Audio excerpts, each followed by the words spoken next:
Assalamualaikum. Wah, nggak kerasa ya, udah seminggu lebih kita ninggalin bulan Ramadan. Suasana lebaran mungkin masih ada dikit-dikit ya, tapi euforianya kan perlahan mulai pudar. Dan kita semua mulai balik lagi ke rutinitas. Nah, justru di momen transisi kayak gini, ini waktu yang paling pas buat kita berhenti sebentar, tarik napas, dan coba evaluasi diri. Oke, gini deh, coba kita bayangin ya, Ramadan kemarin itu kayak semacam bootcamp spiritual selama 30 hari penuh. Kita digembleng habis-habisan di sana. Nah, bulan Syawal ini, inilah arenanya. Inilah pertandingan yang sesungguhnya.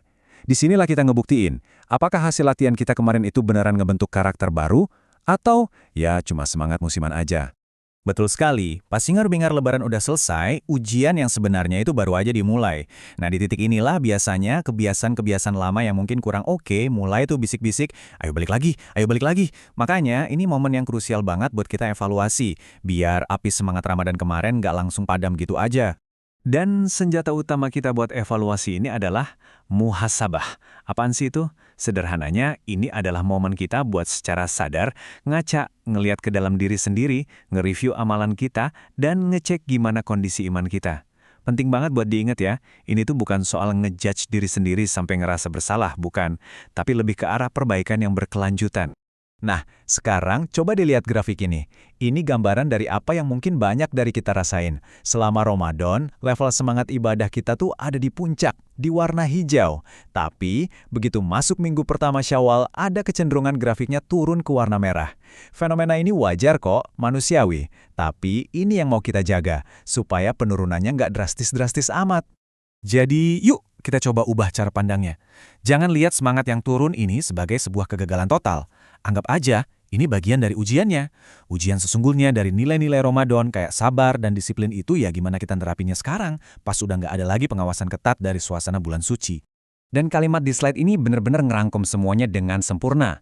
Pertanyaannya sekarang bukan lagi seberapa kenceng kita ibadah di bulan Ramadan, tapi seberapa konsisten karakter kita setelah Ramadannya selesai. Tujuannya kan bukan cuma bertahan hidup selama Ramadan, tapi untuk benar-benar berubah karena Ramadan. Transformasi karakter yang konsisten, nah itu dia kemenangan sejatinya. Terus, gimana dong cara kita ngukur kesuksesan pasca Ramadan ini? Apalagi sekarang ibadah-ibadah intensif kayak tarawih tiap malam udah nggak ada. Yuk kita lihat beberapa indikatornya. Kata para ulama, salah satu tanda utama amalan kita di Ramadan kemarin diterima itu adalah ketika kita ngerasa lebih enteng dan dimudahkan buat ngelakuin kebaikan-kebaikan selanjutnya. Jadi fokusnya sekarang tuh ke kemenangan-kemenangan kecil tapi konsisten. Coba deh kita cek diri sendiri. Sholat 5 waktunya masih kejaga di awal waktu nggak? Lisannya masih lebih gampang dikontrol nggak pas lagi ngumpul sama teman-teman? Dan ini nyambung banget ke satu prinsip yang luar biasa penting, istiqomah, alias konsistensi. Hadis ini tuh jadi pengingat buat kita semua, kalau amalan yang kecil tapi rutin, misalnya sedekah 1000 perak tiap pagi, atau baca Quran 1 halaman aja habis sholat, itu jauh lebih berharga di mata Allah dibanding amalan gede yang cuma dilakuin sekali-sekali. Oke, kita udah paham konsepnya. Tujuannya juga udah jelas. Sekarang kita masuk ke bagian yang paling praktis. Gimana sih strategi konkretnya biar konsistensi ini nggak cuma jadi wacana doang? Ada 3 langkah praktis yang bisa langsung kita coba terapkan mulai minggu ini. Simple banget dan gampang diingat. 1. Buat checklist. 2. Kenali kebocoran. 3. Cari teman pengingat. Yuk kita bedah satu-satu. Langkah pertama, bikin checklist ibadah. Nggak usah yang muluk-muluk, serius. Cukup tulis 3 hal simpel aja yang pengen kita jaga di notes HP. Contohnya nih, target minggu ini adalah, buat yang cowok, sholat berjamaah nggak boleh bolong, terus tilawah Quran walau cuma 1 halaman, dan terakhir, coba deh konsisten sedekah subuh. Simpel kan? Langkah kedua, coba deh jujur sama diri sendiri buat ngenalin apa kebocoran pahala kita. Apa sih yang paling sering bikin semangat kita jadi kendor? Mungkin terlalu asik nge-scroll sosmed sampai lupa waktu, atau pas lagi reuni, kejebak obrolan gibah. Atau jangan-jangan kebiasaan nunda-nunda sholat. Kita kenali pemicunya biar bisa diantisipasi. Nah, yang ketiga, jangan jalanin ini sendirian. Cari teman atau keluarga yang bisa saling ingetin. Cuma modal chat singkat, udah sholat belum? Atau ngaji bareng yuk. Itu bisa jadi booster yang luar biasa loh pas semangat lagi turun.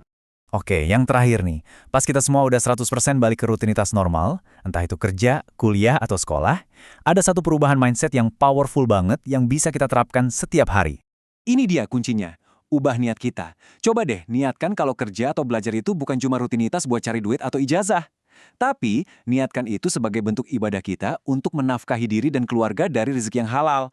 Kalau niatnya benar, 8 jam kamu di kantor itu bisa bernilai pahala setara dengan ibadah loh.